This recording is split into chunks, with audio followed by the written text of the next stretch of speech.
What's up everyone, this is Emilio with Quick Property Solutions, and today in this video we are going to cover how to pull comps without a real estate agent. Obviously if you're working with an agent, it's good to pull comps with them because they get access to the MLS. However, if you are looking at a lot of properties and you want to analyze a lot of them, sometimes with agents, I know this is how I felt, they were willing to pull comps, but you have to buy. And then when I first started buying in Detroit, I really just wanted to just start pulling comps and just seeing which properties, how the values were held up. And I felt bad because my agent at first was pulling comps for me like all the time. But they have other clients too, and they have other deals they're working on too. So after a while, the comps are just becoming. It just took a lot longer to pull comps, and then eventually they pretty much just told me, hey, like you haven't bought anything, and we're pulling comps for you all the time. So I had to come up with my own ways of doing it, and this is pretty much the way that I've been doing it for the past 5 years. So the two websites that I use are Redfin and Zillow, and there are other websites too, free websites like Trulia.com, Realtor.com, things like that. And for me personally, if you're looking for something for free, I just stick with Redfin and Zillow. Now you're wondering why just go with Redfin, or why just only go with Zillow? Well, I've noticed the pros and cons with both websites, and with Redfin, it's mostly, I've noticed some comps that show up on Redfin, but then when I go on Zillow, they're not there. Same thing with Zillow. Sometimes I see comps from Zillow and I don't see them on Redfin. So what I'm going to do in this video is I'm just going to show you the basic interface of Redfin and how to just analyze a property or an area. Same thing with Zillow, because they both serve the same purpose, but the interface is just different. So what I'll do is in Redfin, you could either do it by city, you could do it by zip code. So for right now, we'll just type in the city of Detroit.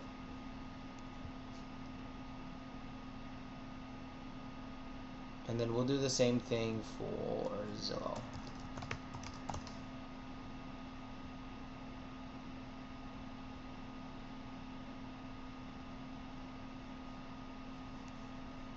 So you see in Redfin, if you type in a city, you are going to have an outline. This is all of Detroit right here.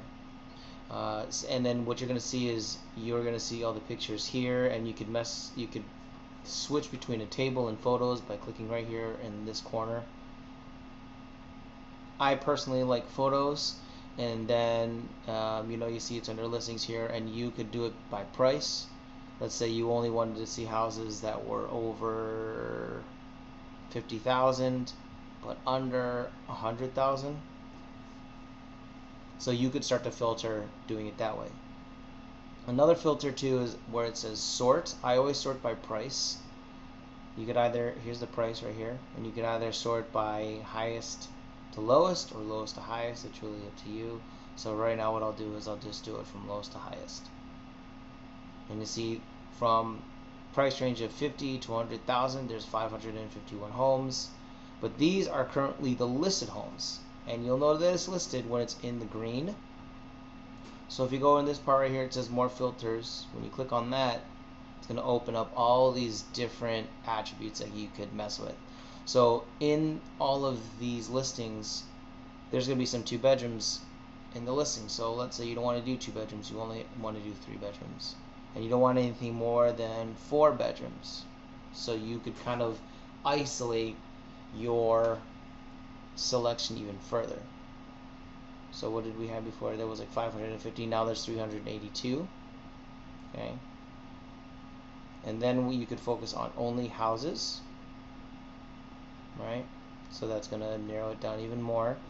And if you notice here, it says in blue, it says for sale. What you could do is you click on where it says sold. You click on this button here, and then you're going to see all these blue listings pop up. And what we're going to do is let's turn off this for sale sign.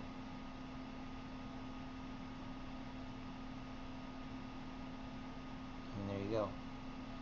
So now you have all these homes here, and they're all in blue, and these are the ones that sold in the last 3 months. And you could filter it down. You can see what sold in the last week, the last month, 6 months, So let's go in the last month. Let's see what's sold.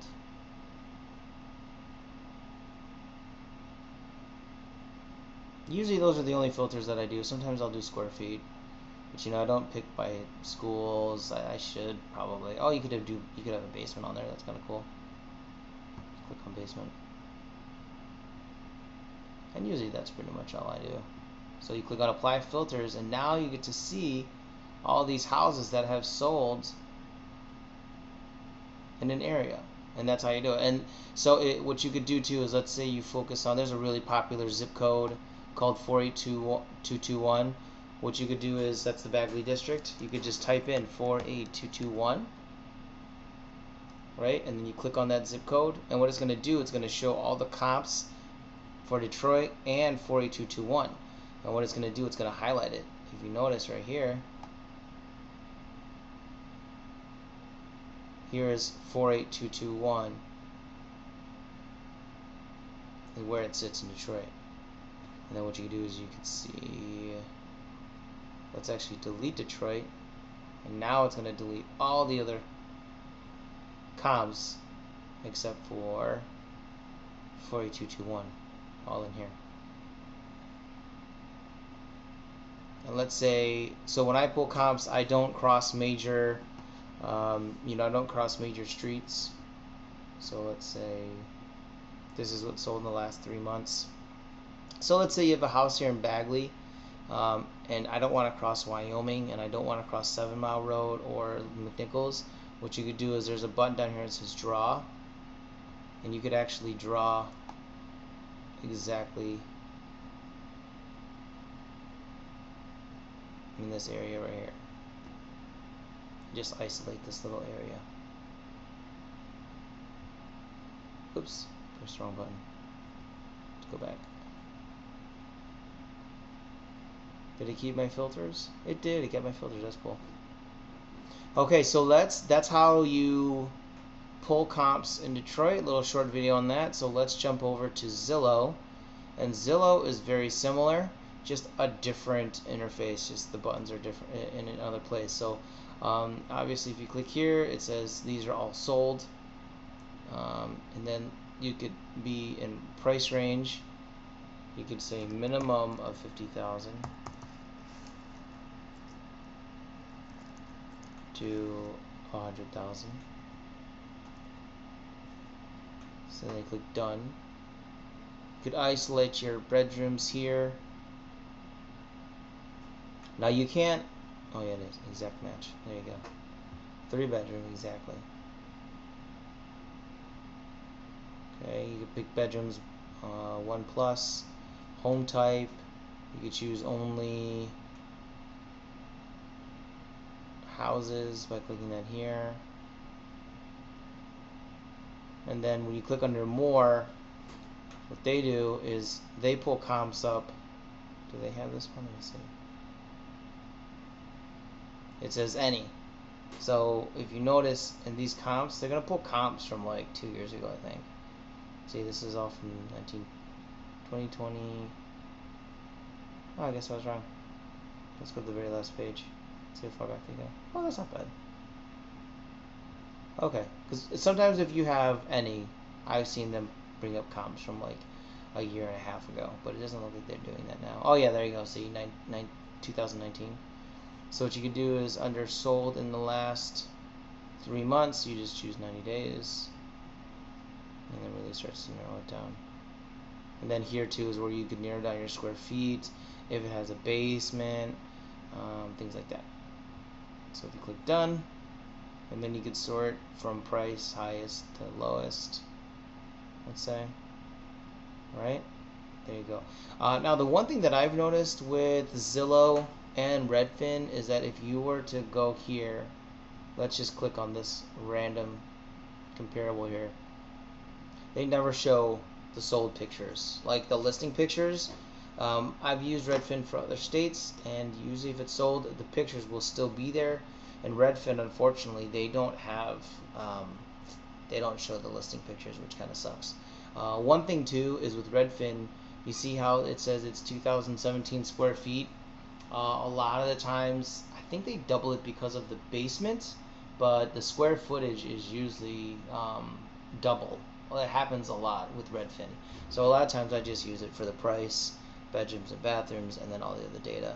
And then if you scroll down a little bit, it'll say here if the property was rehabbed, if it was sold as is, if it was tenant occupied, things like that. And then if you come here, let's just pick on a random comparable. Let's click on this one on 7620. Okay, so you see here, let's scroll down and see it does show the pictures of the listing, and it is a sold house, which is really cool. When Zillow does that, I think it's pretty cool. And then if you scroll down, I believe is the overview. It talks about the house, and they didn't really put a lot of thought into this listing here as far as the description. Sorry about that. It's late. Just wanted to shoot this quick video before I go to bed, guys. Anyways, I really hope that you enjoyed this video. And what I want you to do, if you are actually interested in investing in the city of Detroit or in the Metro Detroit area, cities like Pontiac or Warren, Sterling Heights, things like that. I am also a wholesaler, so I'm always looking for properties for myself to purchase or wholesale. So if you go to quickpropertysolutions.co, you're going to see this form right here.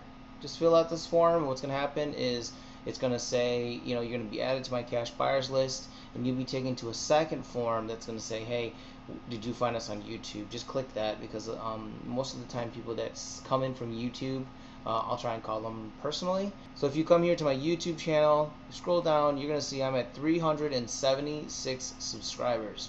So I am desperately trying to get my subscriber list up.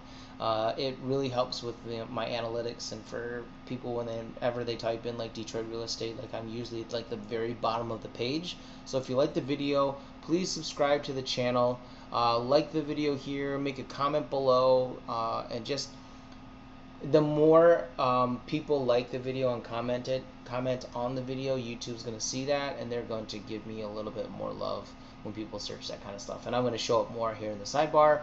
So I would really appreciate it, because my goal of this channel is to help investors when they come to the city not get burned.